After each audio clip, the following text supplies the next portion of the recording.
BC ఐక్య కులాలు ఇచ్చిన పిలుపు మేరకు మల్కాజ్గిరిలో బీసీ రిజర్వేషన్ పై పెద్ద ఎత్తున పోరాటం చేయడానికి ఇక్కడ తరలి వచ్చిన ప్రతి ఒక్క నాయకునికి నా యొక్క నమస్కారాలు తెలియజేస్తున్నాను. అనాదిగా మనం చూస్తున్నాం, సమాజంలో వెనుకబడిన కులాల తరఫున ఎవరు కూడా పోరాటం చేయట్లేదు. వాళ్ళకు సామాజిక న్యాయం, పొలిటికల్ గా, సామాజికంగా, అదేవిధంగా ఫైనాన్షియల్ గా న్యాయం జరగాల్సిన అవసరం ఎంతైనా ఉంది. ఈ యొక్క 42% ఇవ్వడం ద్వారా మరొక న్యాయం జరుగుతుందని అందరం భావించినాం.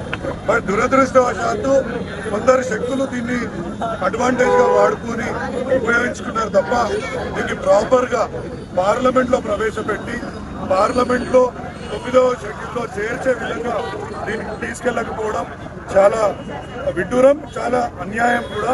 ఇది ఎందుకంటే అన్ని పార్టీలను సమైక్యంగా ఏకం చేసి ఢిల్లీ పెద్దలు వినేటట్టు, ఢిల్లీలో ఉన్న నరేంద్ర మోడీ ప్రభుత్వం వినేటట్టు, అక్కడున్న రాహుల్ గాంధీ వినేటట్టు చేసి ఇది పార్లమెంట్ లో ప్రవేశపెట్టి ఒక తీర్మానం చేసి బిల్లు పాస్ చేయించి 9వ షెడ్యూల్లో పెడితేనే ఇది న్యాయం జరుగుతుంది. కాబట్టి ప్రతి ఒక్క పార్టీలు దీనికి ముందుకు రావాల్సిందిగా మేము పిలిపిస్తున్నాం.